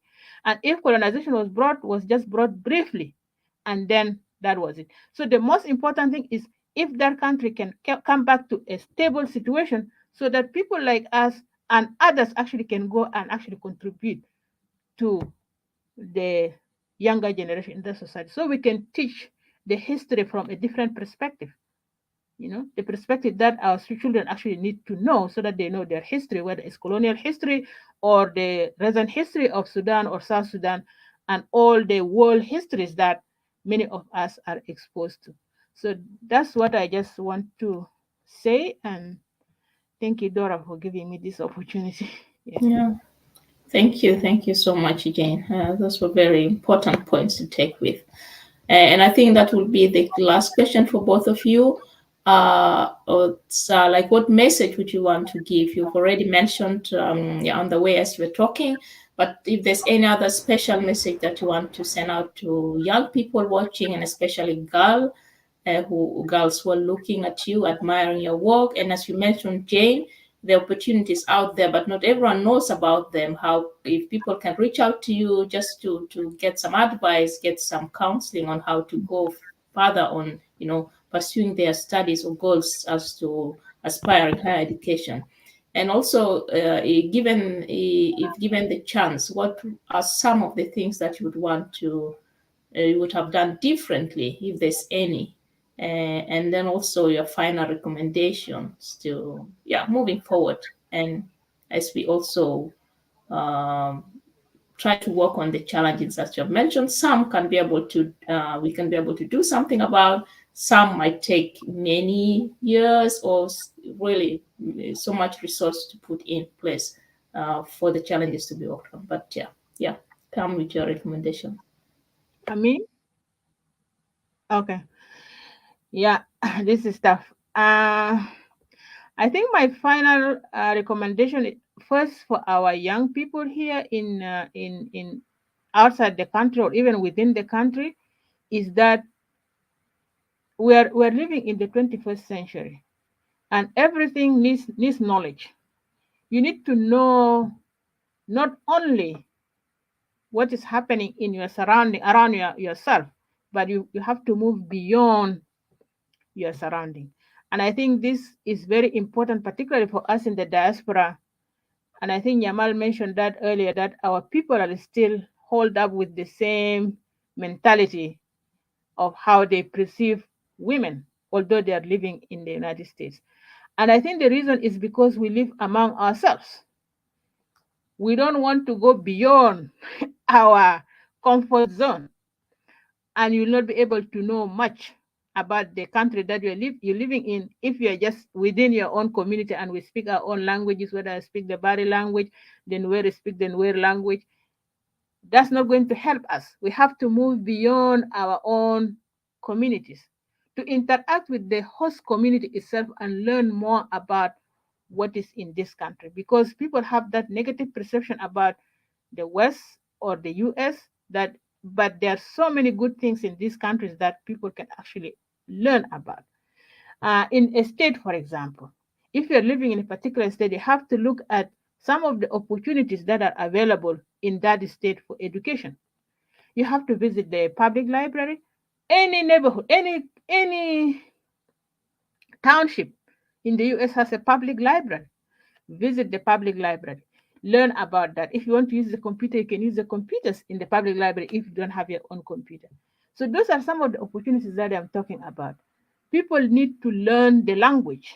Yes, I can keep my body language, my newer language, but still you have to learn the language of this country, because this country operates in English. And that's very important for our people, because there are people who have been here for 20 years and they still don't understand the language. And that's very important. For the younger generation, I think their parents have to motivate them, because parents are very important in children's lives. In the US, the school system wants the engagement of the parents in their children's education. You can't just send your child to school and then you just stay home. You have to be involved in following their progress, in their homeworks, in their classwork, how they behave in school. So you have to be part of your child education, and make sure that they have a conducive environment in the house so that they can also continue with their work if they have homework, so that they can do that. That's very important. And people have to go to college. You don't have to think about going to work in a specific place so that you can earn money, and that work actually is going to drain you, and there's nothing that can change in your mind. You have to think about going to school, finish high school, finish university, and maybe go for masters. That's my advice to this. The other point, what is the other point that you want me to say? I just missed that. You're muted. Yeah. It's about yeah. If given the chance, what are some of the things that you could have done differently, in your Okay. career and yeah. Mhm. Yeah. If I was given a chance, I I really don't know how to answer that, but there are so many things that I can do differently. Uh, Particularly, I wish that there was no war in in South Sudan or in Sudan. I should have stayed actually in South Sudan. But now that I'm living in this country, I'm part of this country. I think I don't think I can come up with something that I can do differently, because throughout my journey I went through so many obstacles. And since I was able to overcome those obstacles, I have to think about what come next, like what kind of obstacle that I'm going to face, and how can I overcome that one based on what I had in the past. So I don't want to go back. I don't know how I can do things differently. There are so many things that I can do differently, but not from the perspective of my academic work, but maybe my personal uh, understanding. But in the academia, I think my most important thing is that I want to be successful in my new role as a chair, and as a professor who is teaching undergraduate students. And I want my students to know more about Africa, a different understanding of the African history, the history that doesn't demonize the African continent, that doesn't misrepresent the realities of the African continent. And also, I want to be a role model for my students, because in my classes, I have different students from different backgrounds. We have students who are from this country, like white students. We have students from Africa, the continent. Also, we have people from the Latinos students. We have Latin background, for example. We have African American. We have people from the Caribbean. So I have all these students in my classroom. And what I realized that most of the minority students always look up into the professor that looks like them. And I just want to be successful in that. I can be a role model not only for the minority students, for all students who are in my classroom, because I have to treat them the same as well. And my classes are always mixed, male and female. So, and I treat them all the same. I don't I don't prefer this and that. That's what I can say. And I want the younger generation to have a role model in their life, because and they have to have an objective in their life. What do they want to do in their life? If you have a role model, whether that role model is your parents, are your parents, or that role model is your teacher, or that role model is anybody else, you have to follow your goals and achieve them, because you can't just live your life without any goals in life. That's not going to help. Yeah.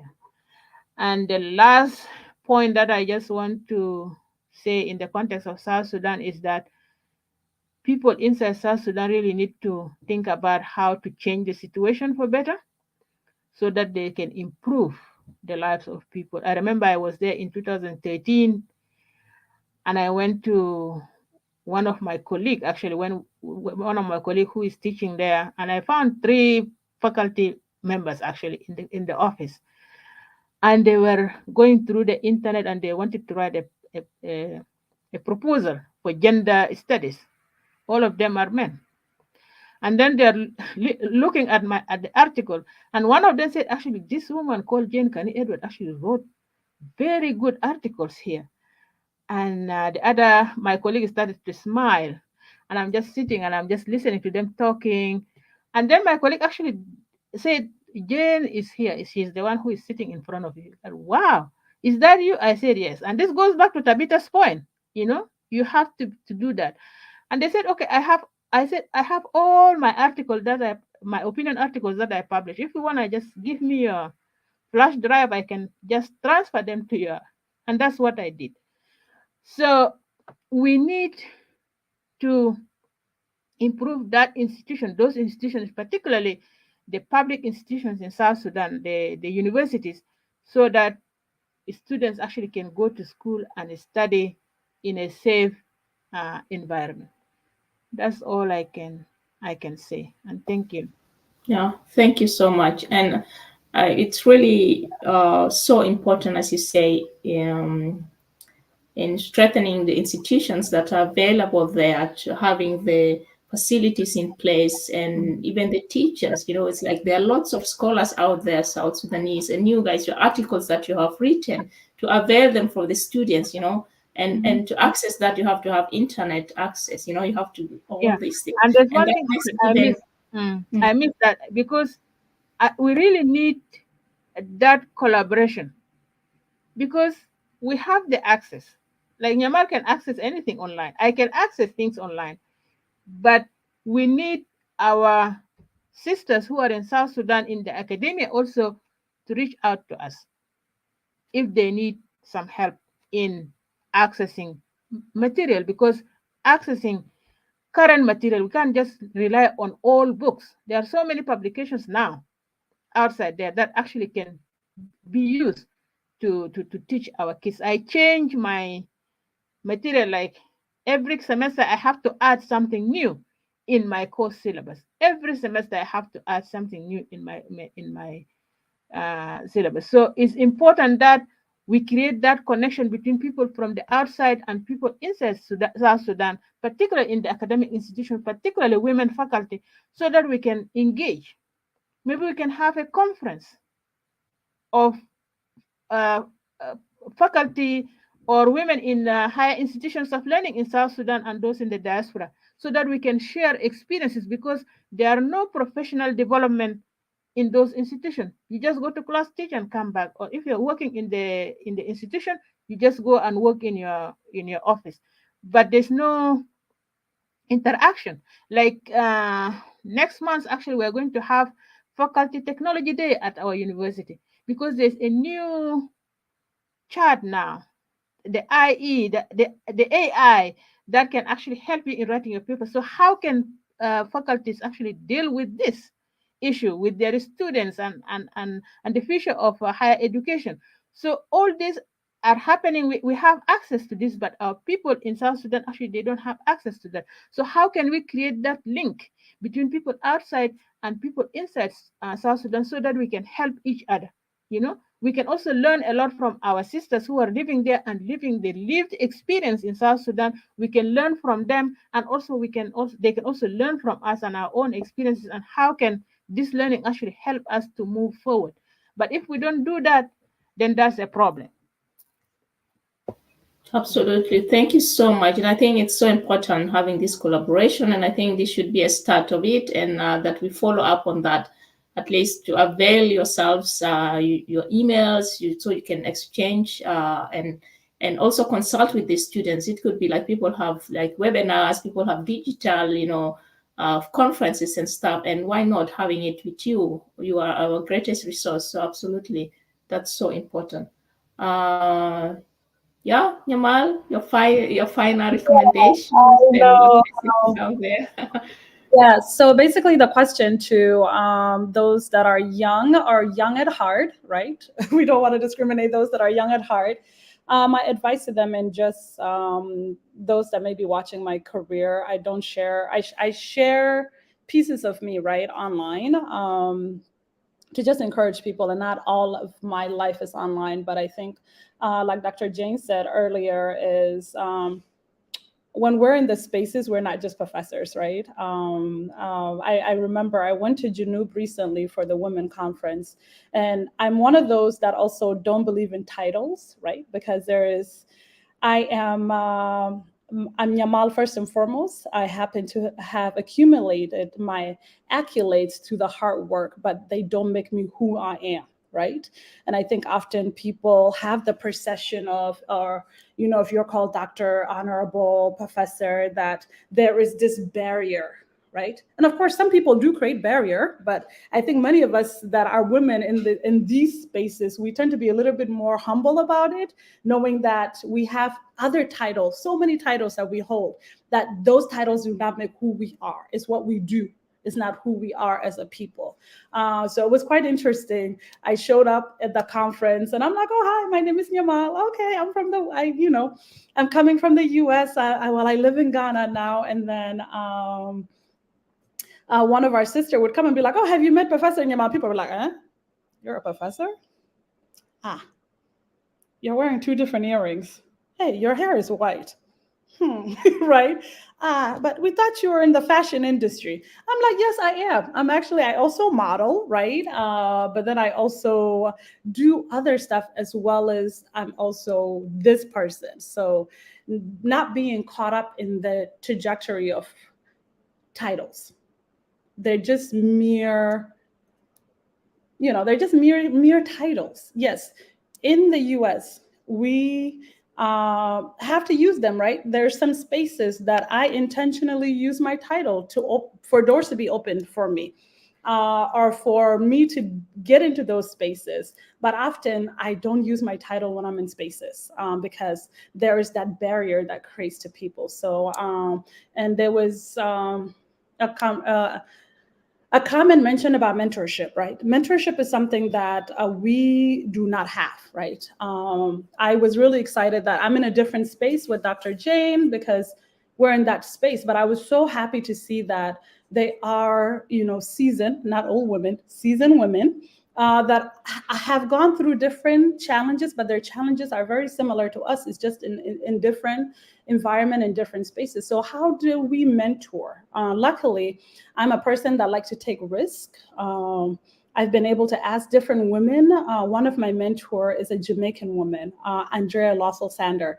And it took me almost a year to ask her to mentor me, because I'm like, you're an immigrant woman that's doing amazing things in the educational space and also in the NGO space. How am I able to learn from your knowledge? If you've taken the road and there is a shortcut that you've discovered, I'm sure you'll be able to say, sweetheart, take the shortcut. If I would have known the shortcut was there, I would have taken it, but I've already taken the longer road. Take a left while I'm still continuing. If I find something along the way, I'll let you know. right? So mentorship is something that's really, really serious that we need not only in the academic space, but in all other aspects of our lives.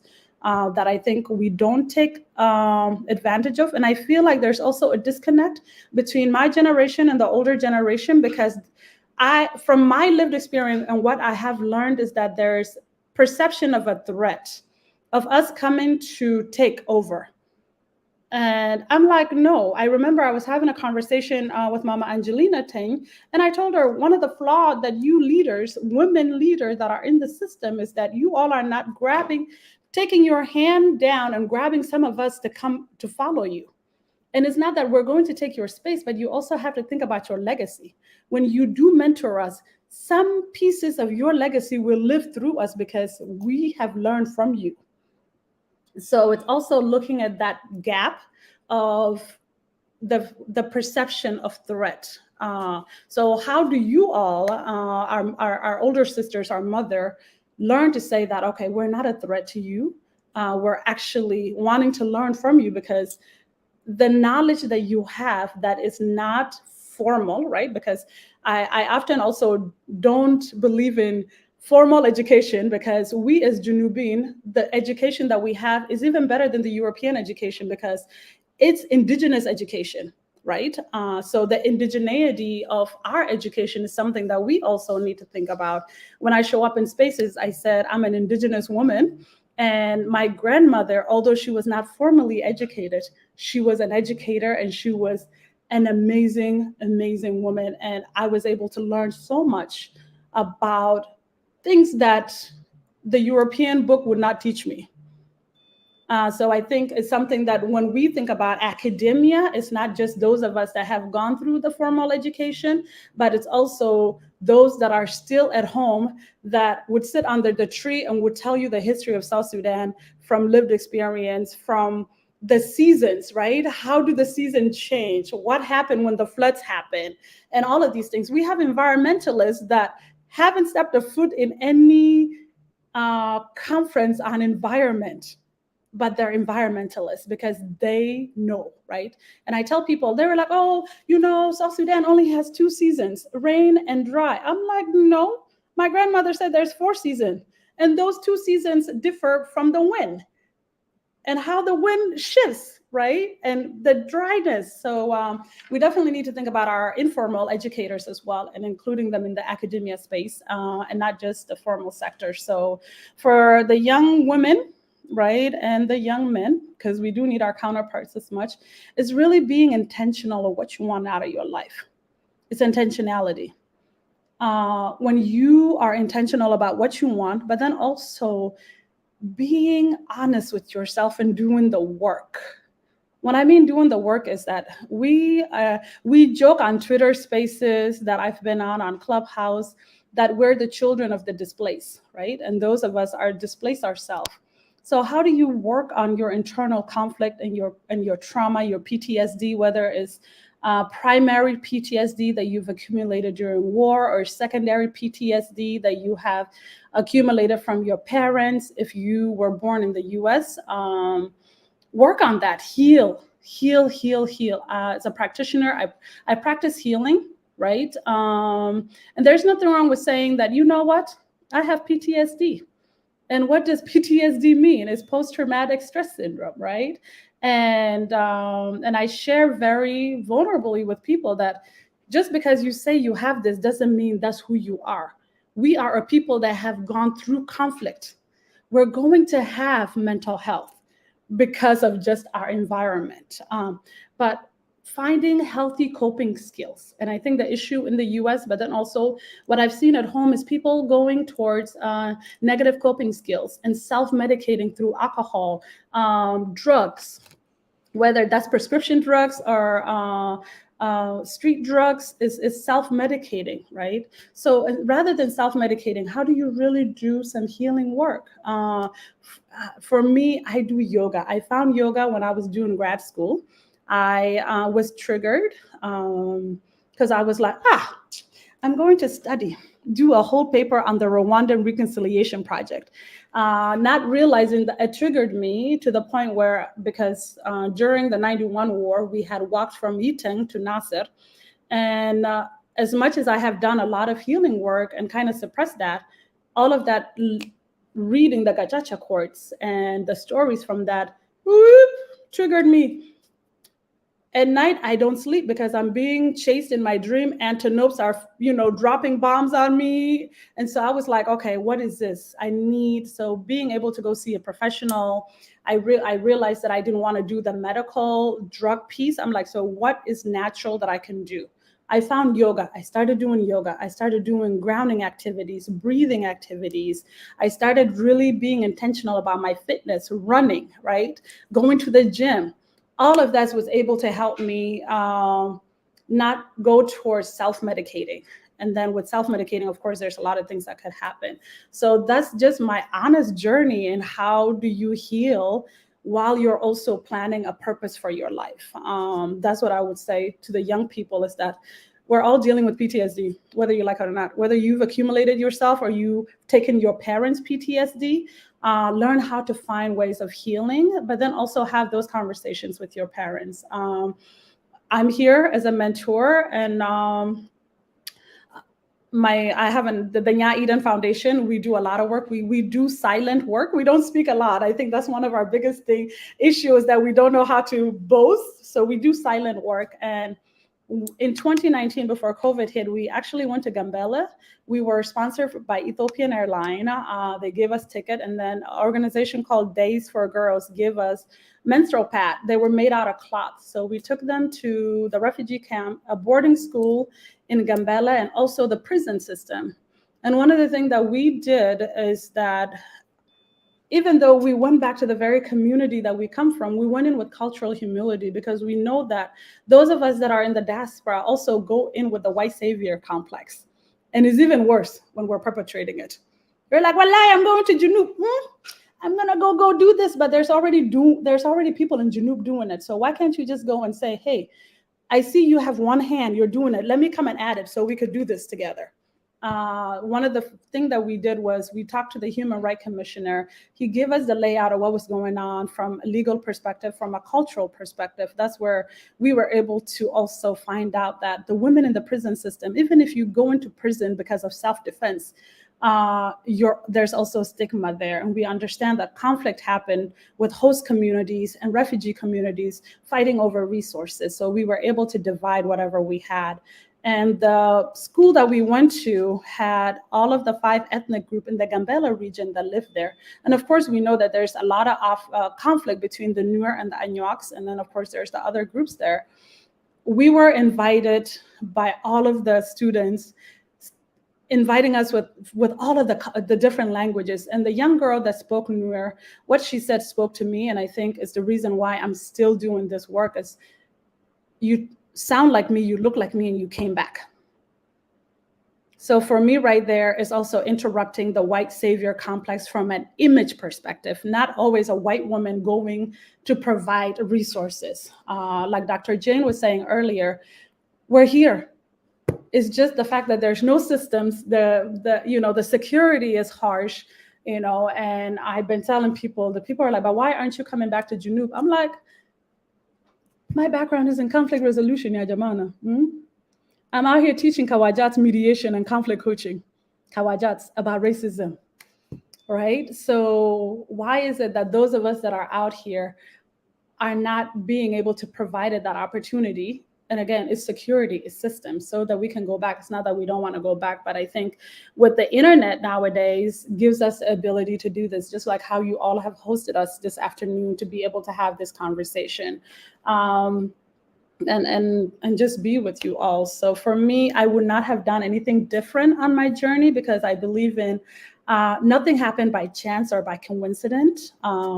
Everything happened for a reason and a purpose. If something negative has happened in my life, I take it as a character building, right? As my character is being built. Right now, I take things and not say, why me? I say, why not me, right? Why not me? If it's happening to me, therefore it's given to me. Like, in Christianity, we say that, God doesn't give you a heavy burden that you cannot handle. So if you're giving that burden, step back. Don't take things too personal. I think the issue with us is we take things so personal that we forget to step back and look at the bigger picture. And I don't blame us, because we've always been in this narrow path, but I think it's time to really look at things differently. And the recommendation that I would add is to Dr. Jane is step outside of your comfort zone. I'm in Ghana. I'm in West Africa. When I was leaving, they'd be like, hey, Yamal is going to West Africa. She married a man. I'm like, I'm a professional. I'm going to work in West Africa. Like, why do I have to move to a different part of the world for a man, right? But I mean, if it was a man, hey, it wouldn't be a problem. But it's knowing that we as South Sudanese women can work in any part of the world. But that is if you've done your due diligence of getting your education, putting in the work, right? As Dr. Tabitha said earlier, Tabitha said, knowledge is power, accumulating knowledge. Knowledge is power. And right now in the 21st century, whoever has the data is king. Data is king. So be an expert in your field. And when you're presenting, have that confidence of knowing that I'm the expert in this space, and I'm going to own my space. I'm very much a person that I used to be timid. Now I show up in spaces, and then you will know that Yamal has showed up in the space. And Yamal is an African woman that happens to be a South Sudanese and an Ethiopian woman, and holding her space. So for me, is whenever you're in a space, make sure to don't be shy. Hold your space, knowing that you belong in that space, regardless of whoever is trying to shut you out. You belong in that space, and if there is a sisterhood in that space, don't try to sabotage each other. And I think that's the issue too with a lot of us, whether it's the generational or it's the young women. If we're in a space and we're talking about gender-based violence, all of us can contribute in that space. Regardless if there are 20 of us in that space, we can all contribute because we all have different lived experience and different professional experiences. So if there's a space, don't be the only one that's occupying that space. Leave the door open for other young women or, other Janubin to come into that space as well. Because if your light is shining, just because somebody, your other brother or sister light is shining, it's not going to dim your light. All of us can shine equally. So yeah, that's what I just want to say. Thank you. Thank you so much. That was a perfect roundup. Thank you so much. It's been really an amazing discussion. I've learned a lot, and I'm so inspired by all the work that you are doing out there. You are inspiring people, not only the young, but young at heart as well, as Yamal said. We really hope that our country, the country that we love, that things get better so you too can be able to travel and be like guest lecturers, because you have so much knowledge that our young people really needed. And Yamal, when you started, you talked about critical learning or critical, uh, education, and that's also one thing that we really need, because of, again, the system that we have been kind of educated into. We learned not to, question stuff. We just learn things that have been told us. We don't question those things. So when we reach into higher institutions of learning, or children reach there, then they face real difficulties in kind of questioning the status quo. So thank you so much for that. And I hope we in the South Sudanese Women Intellectuals Forum will be able to follow up and be able to link you up with other also women in the higher institutions of learning, so you can really collaborate and exchange your competence, exchange the knowledge, and that our students back home, despite the challenges that they're facing, will still be able to access the articles you have written and all the knowledge that you visit. So thank you so much. And we thank all our audience for following us. We have exhausted 2 hours. We thought of only using 1 hour, but I just couldn't let you go. So thank you so much. Thank you, Tabitha. Thank you, Dr. Jane. Thank you, Nyamal. And we are so sorry that Flora could not join us again. She had internet problems. And again, these are the challenges that we're facing. So have a very nice evening. And I hope we'll be able to meet again and continue the discussion. So thank you so much. Thank you. Yeah.